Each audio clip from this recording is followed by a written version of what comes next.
ሰላም ሰላም ቤተሰብ እንዴት ውላችኋል? ደህና ናችሁ ወይ? እኔ ያለሁላችሁ ፈጣሪ ይመስገን። እናንተ እንዴት ናችሁ? ለዚህ ቻናል አዲስ የሆናችሁ ቻናሉን ሰብስክራይብ እንዲሁም ቪዲዮውን ላይክ ማድረግ እንዳይረሳ። ወደ ዛሬ ቪዲዮአችን ስናልፍ መቼስ የትላንትናውን ቪዲዮ የነ ሄርሜላና የነ አብርሽን ሁሉንም አይታችኋል። የተፈጠረውን ነገር ሰምታችኋል ብዬ ተስፋ አደርጋለሁ።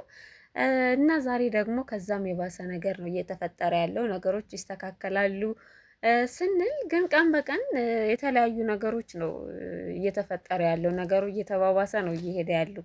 ምንድነው የተፈጠረው? ቤተሰብ ዛሬ ጭራሽ ስጦታ ብላ በነበሩበት ጊዜ አሪፍ ላይ በነበሩበት ጊዜ ስጦታ ብላ የእጅ ሰዓት ሰጥተው ነበር ታውቃላችሁ።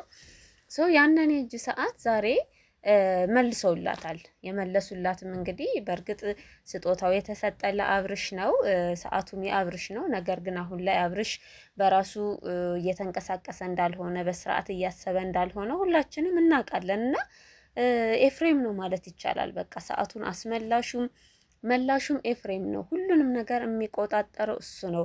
ኢቭን የሚያወራ እሱ ነው። ራሱ መልሶ ጥያቄዎችን ራሱ ጠይቆ ነው ራሱ የሚመልሰው። በዚህ ልክ ነው በቃ የአብርሽን አእምሮ የተቆጣጠሩትና ኢቭን ልስጣት ምናምን ሲለው አዎ ስለማያስፈልገኝ ምናምን እንደዛ ነው በቃ። ቤተሰብነት ቪዲዮውን ብታዩ በጣም ነው የሚገርመውና እንዴት ነው በዚህ ልክ በቃ እቺ ልጅ ምን አደረገች? ሰዓት እኮ ይሄ እኮ ስጦታ ነው በቃ። እሷ እኮ ይሄንን ሰዓት አይደለም ከዚህም በላይ ስንት ነገር ሆናለታለች ለአብርሽ አይደለም እንደ ቤተሰብ ለአብርሽ በጣም ብዙ ነገር ሆናለታለች። ይሄ ሰዓት ስጦታ ስለሆነ ስጦታ ትንሽም ትልቅም ቢሆን ዋጋ አለው ነው እንጂ ምንም ማለት አይደለም እኮ። እንዴት ነው ስጦታ የተሰጠ ነገር የሚመለሰው እንዴ? ማን ነው ለዚች ልጅ እውነት ማን ነው ለስሜቷ እየተጨነቀ ያለው? እግዚአብሔርን በጣም እኮ ነው የምታሳዝነው።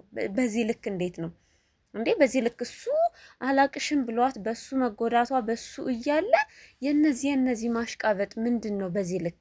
እሺ ሩታ ሲሆን ምንም ቢሆን በቃ ለራሷ ጥቅም ነው፣ ለራሷ ፈልገው ነው ምናምን።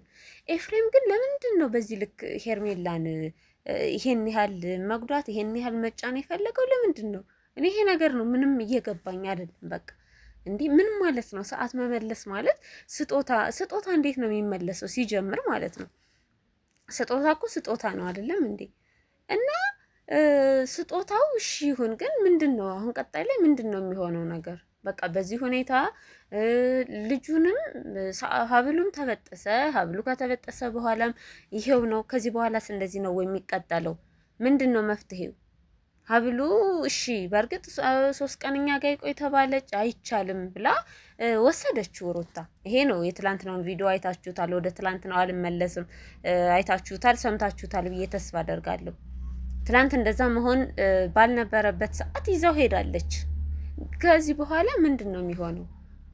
እውነት በቃ እንዴ በጣም እግዚአብሔርን በጣም ነው እንትን የሚለው የሆነ ነገሮች በቃ እያባባሷቸው ስጦታ መመለስ ድረስ ደረጃ ከተደረሰ ሄርሜላን በምን ያህል ደረጃ ነው እንዲጣላት እያደረጉ ያሉት? አሁን እኮ በጣም አስጠልተዋለች ሄርሜላ። እንደዛ ሲወዳት እንደዛ ሲንከባከባት ስንት ነገር ሲሆኑ እንዳልነበር አሁን በዚህ ልክ ነው ያስጠላችሁ። ስለዚህ ምንድን ነው የሚፈጠረው? እውነት እኔ በጣም ጥያቄ እየፈጠረብኝ ነው። ቤተሰብ ግን ያለውን ነገር እንግዲህ እየተከታተልን አብረን እናያለን። ሰላም ሁኑልኝ።